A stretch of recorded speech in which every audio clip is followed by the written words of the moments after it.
They're fighting God, they're fighting guns, and they're fighting oil. Listen, I'm in favor of oil and energy. I'm in favor of religion and God, okay? And I'm in favor of our great Second Amendment guns. As President Trump positions himself as the champion of gun rights in the upcoming election, his challenger Joe Biden has called for a ban on assault weapons after 2 police officers were shot in the head during an ambush.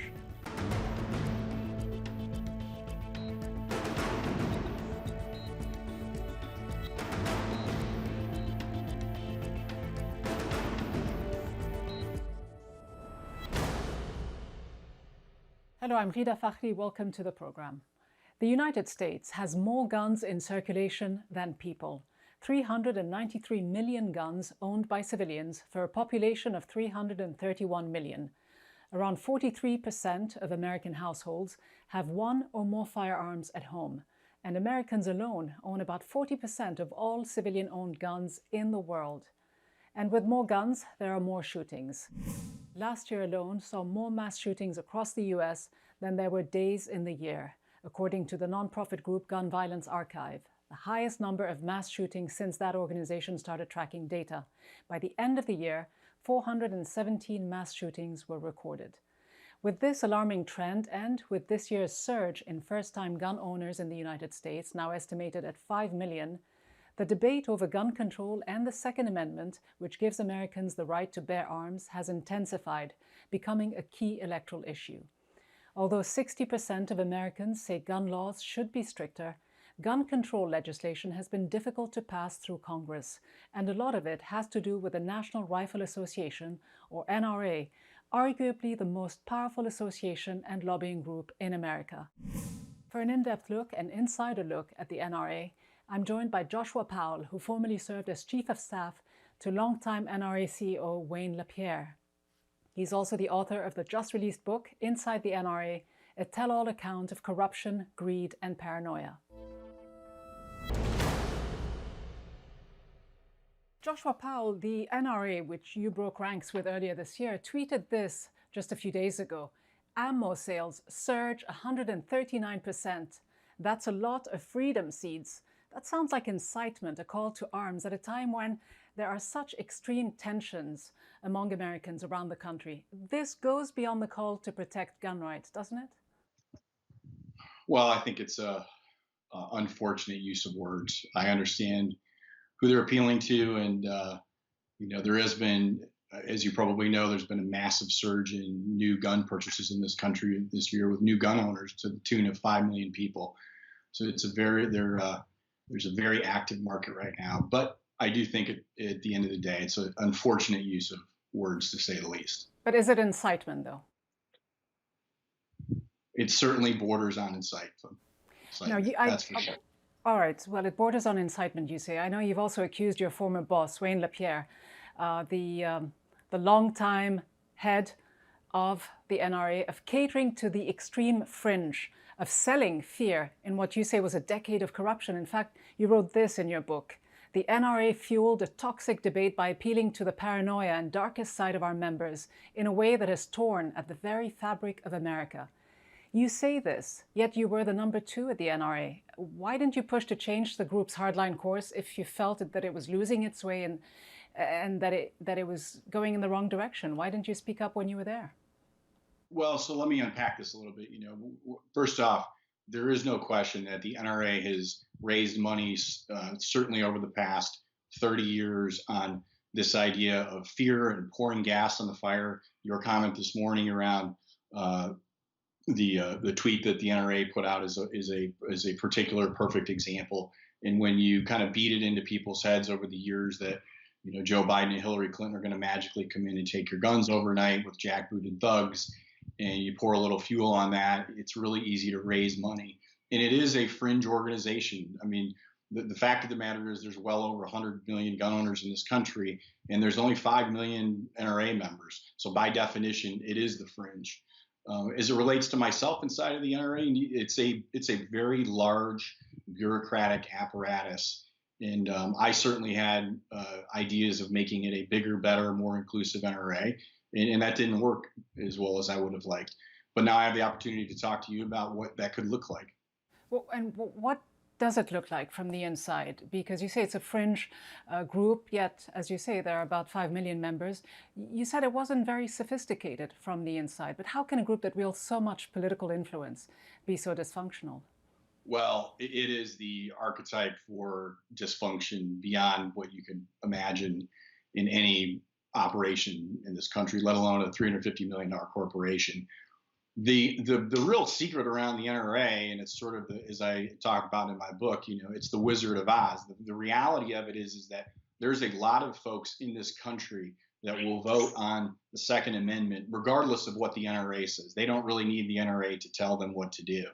And so when you see these big turnouts, and there will be a big turnout for Second Amendment voters this fall, the NRA gets to ride the coattails of that, if you will. And it's really sort of in reverse. And what I think people have, misunderstood is that there's a big swath of folks in the U.S. that do vote on the Second Amendment, but within that swath, there's lots of sex, divisions within there, just like the Democratic Party or the Republican Party. And the NRA, frankly, represents the kind of the far right of the gun owners of the U.S. But you accuse it of being more focused on money than on the Second Amendment. The NRA raised about $113 million in membership last year, but that was still a drop, a 34% drop from the previous year when it raised some $170 million. What really drives the NRA? Is it ideology or is it money? The truth is that they have this giant bloated organization and lots of mouths to feed. And so there's a constant effort to raise money to feed this beast. Will it eventually have to make concession to the other side of the political aisle and start donating to their campaigns as well, the Democrats? Because in the 1990 cycle, the NRA gave 61% of its funding to Republicans and 39% to Democrats. But today, in 2020, it's almost completely skewed toward Republicans. I think it's something like 99% that goes to GOP candidates compared to just 1% to Democrats. Are they going to have to find a fine line, sort of more of a balancing act on this? It is very interesting that you mentioned the fact that back in the 90s, there was, well over 30% of funds and support went to Democrats. And what you've seen over time is certainly a schism between that availability. And really what it is the problem with one of the major problems with the association is not it's not part of the solution. It's just the association of no. And frankly, I think it's their civic duty. I think as a citizen of the United States, it's their duty. As the subject matter expert, they ought to come to the table to actually try and solve gun violence, because it is an issue in this country. But why then does it continue to become so powerful? The New York Attorney General argued in a lawsuit filed just last month that years of runaway corruption and misspending actually demands the dissolution of the NRA. Do you agree? I mean, can the NRA lose this legal battle, given, as you say, the changing trends in the country as well? Oh, I think the Attorney General is frankly very much at the tip of the iceberg in her probe into the NRA, and I think there's no question that the NRA could in fact be dissolved. I don't think anybody that really kind of understands the facts would argue with that, and that's going to play out over time here. What you have now is a situation where basically the NRA is nothing more than a vessel at this point to save Wayne LaPierre. And he's going to take the whole ship down with it. So it really, if you look at the amount of money that's being spent on legal fees to defend themselves, they've spent upwards of $75 million. So, when you're spending a third of what membership dues, member dues that come in for legal fees, they are really in a huge problem. And trust me, there's no strategic thing over there about how they're going to move ahead. But they've survived this long, though. So sure. Despite the internal problems that you talk about, the NRA still has this outsized electoral power and lobbying influence, blocking any minor efforts, in fact, at gun reform. Recent trends in the US play in its favor too, don't they? 5 million Americans bought a firearm for the first time in 2020. 95% increase is what we saw in firearm sales from 2019, and a 39 increase in ammunition sales. 58% of those purchases were among African Americans, perhaps surprisingly, and there were over 12 million background checks in the last 7 months alone. Some have called it a tectonic shift, a complete transformation of today's gun-owning community. How do you see it long-term? How surprised are you by any of this? Well, I'm actually not that surprised. Within those statistics you cite, it certainly appears from the folks I've talked to that what's interesting is that it looks like these are not Republican voters, that these are actually Democratic voters. And that is quite interesting. And I think that, look, by definition, those people, they took a background check. They had no problem, following the law. And I think that what you're seeing is that the positions that the NRA has taken over the years are going to be very, very difficult to maintain in the future, because it is a tectonic shift, and certainly in the world of all the people that are owning firearms.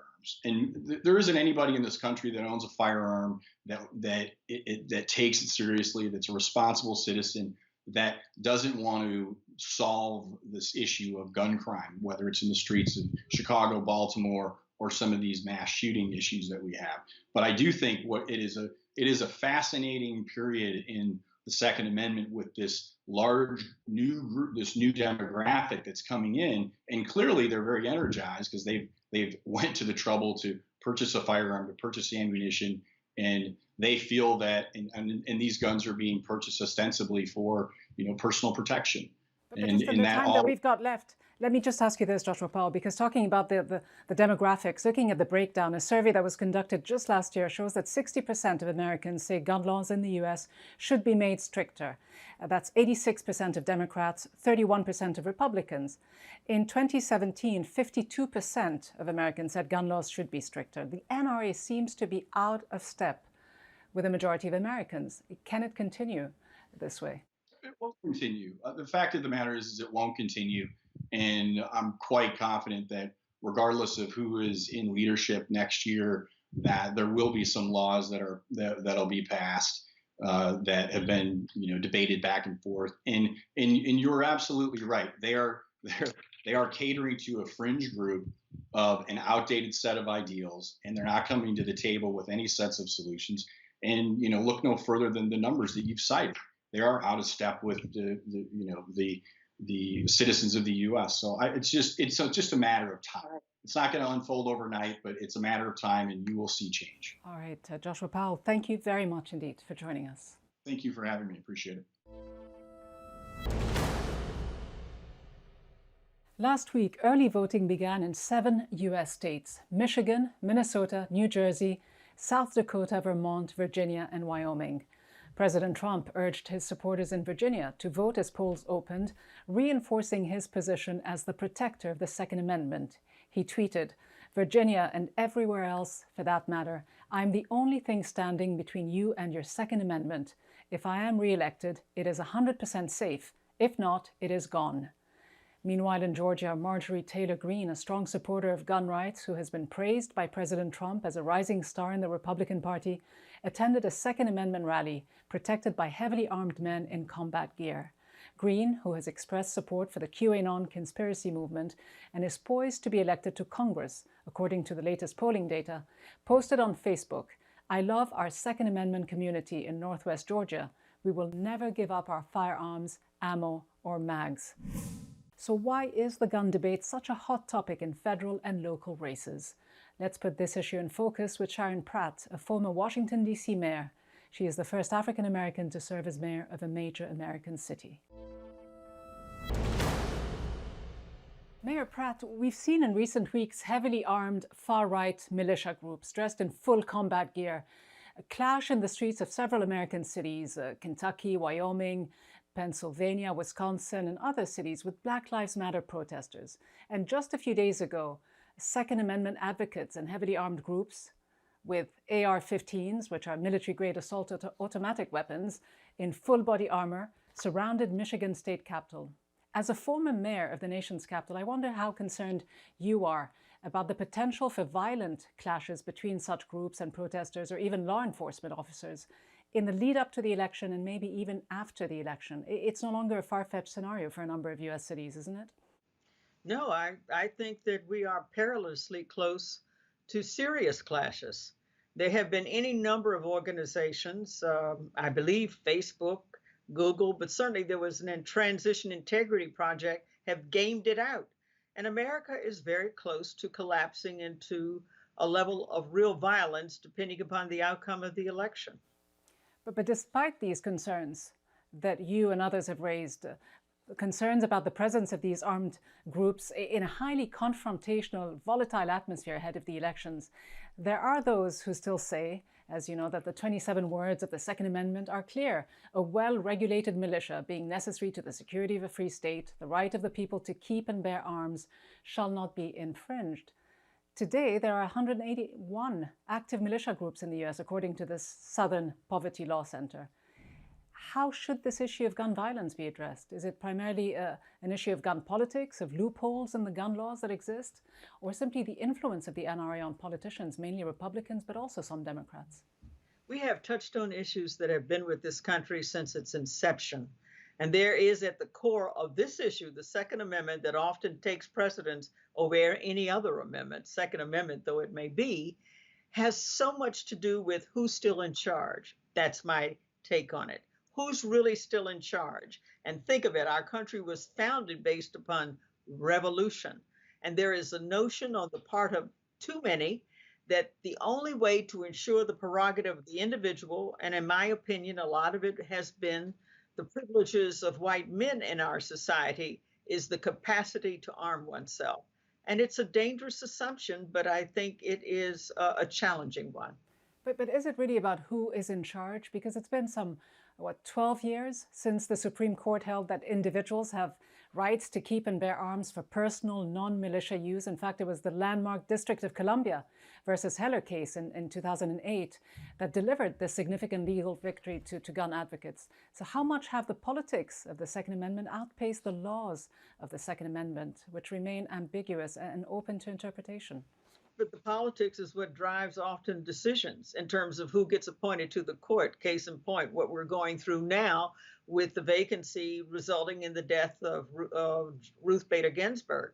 I mean, the politics often drives who gets appointed to the court and how you interpret that as Second Amendment. I think those are very liberal interpretations of that Second Amendment. I don't think it was always meant for us to walk around like a bunch of something at the OK Corral. But that's how it's been interpreted, that we have to respect the Supreme Court. But yeah, the politics will ultimately drive any kind of amendment or reversal of that decision. But what do you think needs to happen moving forward? I mean, the Gun Violence Archive, which tracks gun violence, just published these startling figures. The total number of gun deaths in 2019 was over 39,500, with more than 15,000 homicides and 24,000 suicides. DC, your town, had a spat of gun violence in the 80s and 90s. You were mayor of Washington, D.C. in the early to mid-90s. In your first year in office, in 91, D.C. broke its record for most homicides in 1 year. Do you believe that something else should have been done? The stricter background checks would have prevented more gun violence? And the DC actually began, was very aggressive about advancing gun control. Of course, what can you do if your neighboring states have a more liberal outlook regarding availability of weapons? But it does have its impact. Look at every other country in the world. I mean, any other, developed modern country in the world, and you don't see this level of violence. The United States is unique with respect to this. You thought that after Connecticut, with these kids being massacred in school, that we would step back and do something about it. But it's almost like the issue of choice in America. You sometimes wonder, here we are in the 21st century, why are we debating these issues? It goes to the core, I believe, the gut level tension around who gets to have prerogatives in the country. And unfortunately, this liberal interpretation of the Second Amendment is attached to that. That's my considered opinion.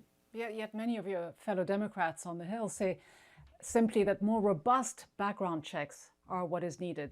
But in fact, the vast majority of Democrats and Republicans, although they agree on this, many would disagree that this is indeed the cure. It's been disproven by the facts, haven't it? I mean, just look at the few last mass shootings that have happened. They were pretty much all perpetrated by young men without criminal records who legally obtained their weapons. I think we just have too many weapons available, and weapons that are automatic weapons. Why does anybody need that? It doesn't make any sense. So I don't. Yes, background checks help, but at the end of the day, America just has too many weapons that are too easily accessible, and until we decide that we don't want that, we're going to have a problem. And I just don't think that there's been enough of a consensus around not having that. But what needs to change? Because you were the treasurer of the Democratic National Committee back in the 80s. The NRA has historically, as you know, donated more to Republicans, but in the 1990s, they donated quite a significant amount of money to congressional Democrats. In fact, in 1990, the NRA donated some 37% to Democratic campaigns. So was it part of the Democratic strategy as well? Isn't it always also a reality that Democrats never really pushed far enough for gun control for fear of losing votes? I think by and large, the lion's share of the Democrats and the Democratic Party have pushed for gun control. It is true that in certain congressional districts and certain swing states, it can be more problematic. But at the end of the day, as the country's demographics shift, as women in particular become much more of a political force in terms of the outcome, I think that's also going to begin to shape the politics and policy of this issue. I just think, and I really do believe it's the swing vote of women who are going to make the difference on this issue. And we haven't quite gotten there, but I think we are close to getting there. Well, speaking of swing vote, Democrats had an assault weapons ban bill on the Senate floor 7 years ago. It only got 40 votes. Several swing state Democrats, in fact, voted against it. So Democrats know they need to win the rural states and districts where the rights to own and bear arms is an important one for voters. Is that ever going to change? I just think it's never been adequately presented to the American people. I think it's like people see red. As soon as you bring up the issue of the Second Amendment, as soon as you say anything about possibly intruding upon one's prerogative, people just see red and don't listen to it beyond that. And again, Sandy Point, you thought would have been a turning point. It wasn't. And maybe we will have to see more violence before we get there. But we are definitely going to have to get there. It has been too liberal interpretation, I think, of the Second Amendment. There is no way any country of this sort, everybody walks around armed like the OK Corral. And would anything change, do you think, if Joe Biden wins the election? Because Joe Biden and Kamala Harris have made it clear that they support more stringent gun control measures. But some believe that Biden's pledge to ban assault rifles is just election rhetoric. What would be fundamentally different in a Biden-Harris administration, if anything? If Biden and Harris win, I think they will be driven by a constituent base that's going to hold them accountable and to account on this issue as well. I don't think they can dance around it. I think they'll have to push hard for it. And arguably, if the Democrats win the Senate, then you'll have a sympathetic ear for serious gun control. But why didn't Obama pass gun control when the Democrats, in fact, controlled both houses of Congress, including the Senate, in the first 2 years of his administration? He never made it happen. He tried. And I think of all the things that happened in the course of his 8 years, it was his biggest disappointment and his greatest source of frustration. Sharon Pratt, former mayor of Washington, D.C., great to have you on the program. Thanks very much. Thank you. Gun ownership in the United States is a constitutional right, ingrained in a culture dating back to the days of colonization by European settlers. The culture of the cowboy with his colt on his hips, perpetuated on generations by Hollywood Western movies, has profoundly sealed the notion that in the United States of America, One's freedom, one's safety depends on that gun, which is no longer displayed in a leather holster but stored at home, in the car, or even in some states openly displayed in public view. In some US states, you can go to the supermarket, get your groceries, your milk, and an automatic military assault rifle. It is that culture that politicians, even ardent defenders of gun restrictions, are fearful of taking on. They know it will cost them votes at the next elections. At best, they will advocate for background checks. But the misuse of firearms, the death toll it inflicts every day, the mass shootings on school campuses, are not always the deeds of men or boys with a criminal record or pre-existing mental condition that background checks would uncover. And politicians know that. And yet, little is done to address the gun culture, the right to own and keep a military assault rifle in a closet or a car. And so, in short, while each year some 40,000 Americans die by the bullet, with gun murders rising by 32% between 2014 and 2017, and gun suicides rising by 41%, the political establishment is not willing to take the bull by the horns. And when the NRA tweets, just as it did this week in the midst of a most volatile electoral contest, that ammunition sales have surged almost 140% and says, "That's a lot of freedom seeds," you know that America is in trouble, and perhaps even troubled. Let us know what you think, but for now, from me and the entire team here in Washington, thanks for watching.